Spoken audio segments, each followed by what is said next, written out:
What a great cup that was, huh? It's kind of fitting that it ended the way it did, going to overtime, because um, again, this was the CFL. This season was the CFL's return after well over a year.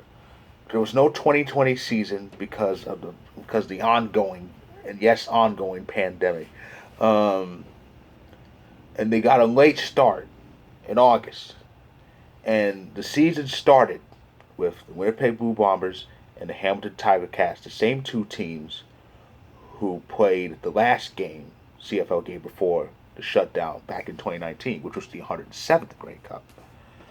The 108th Grey Cup this past Sunday featured the same two teams, so it was kind of fitting. And for Hamilton, it was even more emotional because they were at home. They were at their home field playing this game.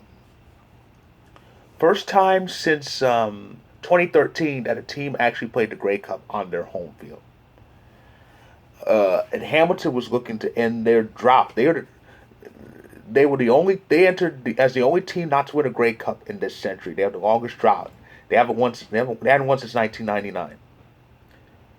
And yeah, even the Ottawa Red Blacks, who debuted in 2014, they won a Grey Cup in their third season, 2016.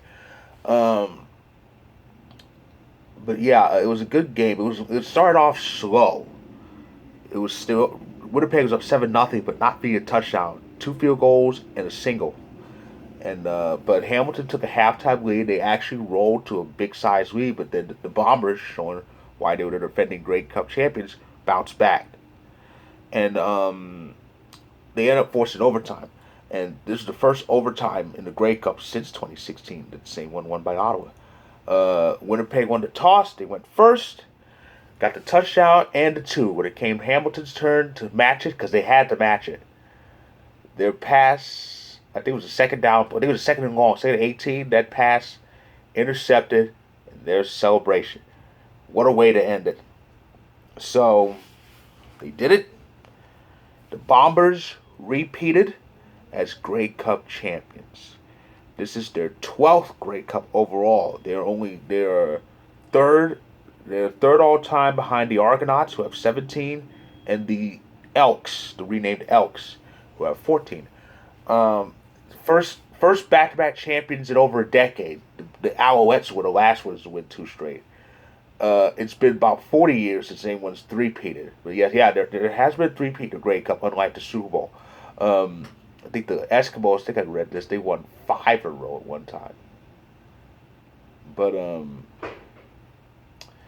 yeah, it was a great game, and it was a great game, a great win, a great overtime win for the Bombers. It was a crazy night for me overall, because I remember at one point at around I'm using Pacific time, at around the 6 p.m. mark, local time here, I found myself watching three things: the Grey Cup game, Packers Bears game, and the Avalanche game. Three things. Four if you count the latest episode of Dexter New Blood. That's a great show. Um, but I did watch the Grey Cup, and it was amazing. It was a great game, and the Bombers they pulled it out. As for Hamilton, well, that it sucked. This is their best chance really to win the Grey Cup. They had it at their home field. They had a big lead, and it just got away from them. And the drop continues. It's the longest drop in the league. They have not won since 1999. But since I started watching CFL in 2013, Hamilton's been to the Grey Cup a lot. I think they've reached. I think it's four or five times, four times since I started watching. So they have a good chance to end that drought. But there's teams like the Argonauts and of course in the East Division. Of course, you have the Bombers out west. The Rough Riders could make some noise next year because they had a pretty good season. So who knows what can happen? And but yeah, it was a great end to a great season.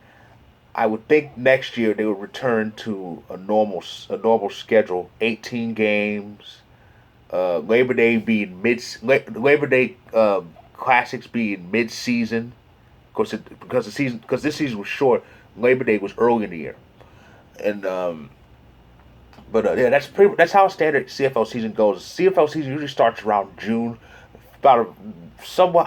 just a bit after the Stanley Cup gets awarded. Um, and then you have the Labor Day Classics. That's usually the middle of the season, and Canadian Thanksgiving. It's around real late in the year, and then the playoffs are entirely in November. The Grey Cup's usually in the last. The Grey Cups usually takes place on the last Sunday in November, which here in the U.S. is Thanksgiving weekend. Um, but um,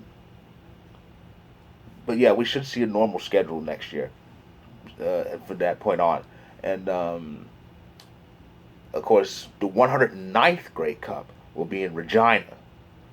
But I think I read this. I think I read this correctly. It will be back in Hamilton for the 110th Grey Cup in 2023.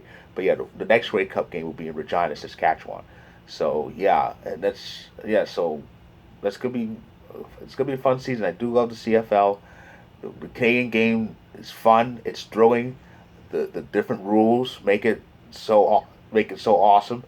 Um, it's just a fun sport over. It's just a fun version of the sport overall, and as I said, it was a great end this past Sunday. So congratulations to the Blue Bombers, and that's my review of the 108th Grey Cup. What a game it was! I will review. I will review Week 14 of the NFL season very soon. So the protocol, fitting word.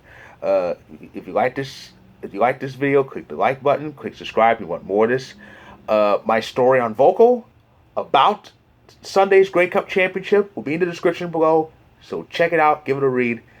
And again, I'll be back very soon, most probably either later tonight or tomorrow, to recap Week 14 of the NFL season. So stay tuned, and congratulations again to the Bombers.